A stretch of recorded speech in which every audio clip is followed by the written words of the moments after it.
I'm going to give you guys the injuries. It's already known Breece is out. It's torn ACL.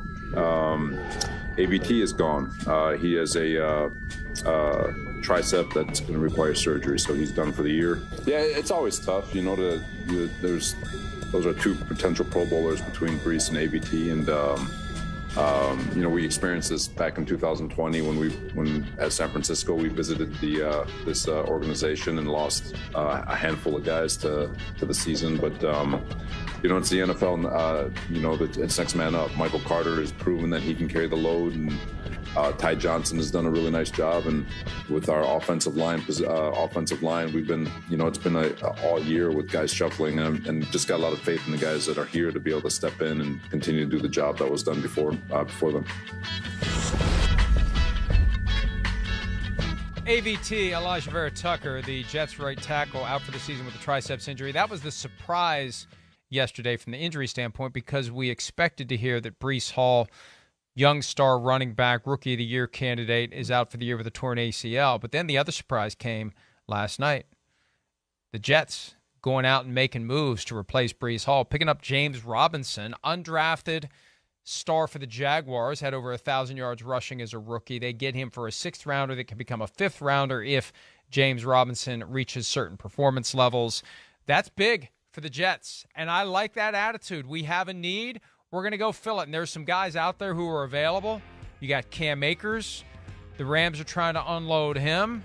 I think the Jets played this well, got the best possible deal they could, and they get a guy they can plug in for Breece Hall pretty quickly, and they'll be ready to go with him against the Packers this weekend. 100%. Packers, Patriots. Yeah. But yes, and again, Robinson's a good football player, and of course, kind of in the prime of his career.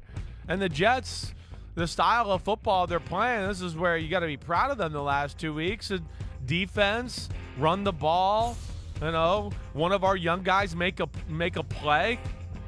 Very limited mistakes there. So running back is crucial to them. It really is. And Robinson can do it all. Just like Breece Hall, he can catch the ball out of the backfield and make things happen there too.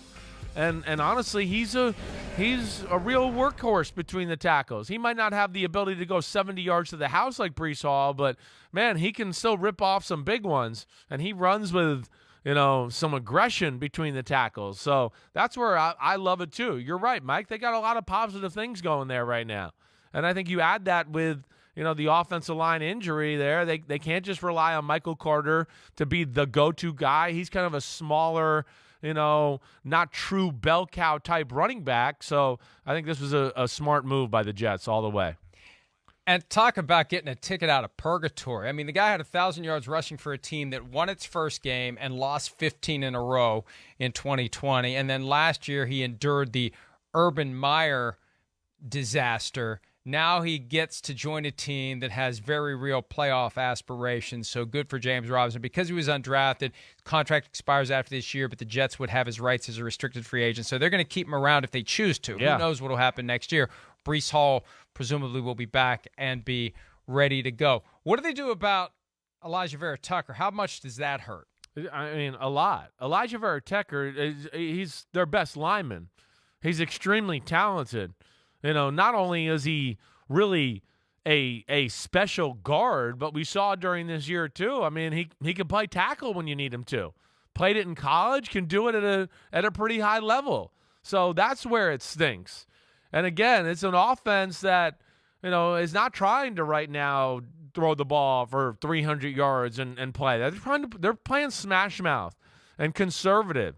They've gone the approach the last few weeks against, some defenses that are pretty good, of going like Giants football, Falcons football, like we talked about, Cowboys football, where balanced quarterback just make a throw here and there and make a play, don't make a major mistake, and we'll manage the game. And that chops a big leg away from them without Alijah Vera-Tucker. So now they got to, again, piece some things together here just as they were getting going.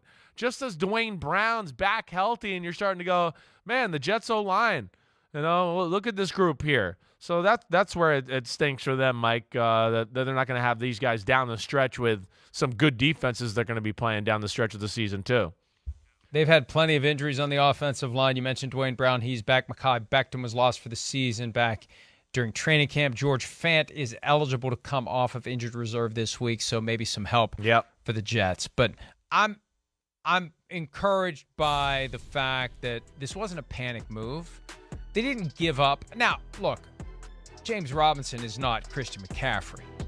But a 6 that can become a 5 for James Robinson and a very low salary commitment versus a 2, a 3, a 4, and a 5, plus taking on Christian McCaffrey's contract, when you consider that, the difference between the two isn't astronomical. It's not $14 million is what you're talking about. It's not that gap. Right. Agree. I would agree with that for sure.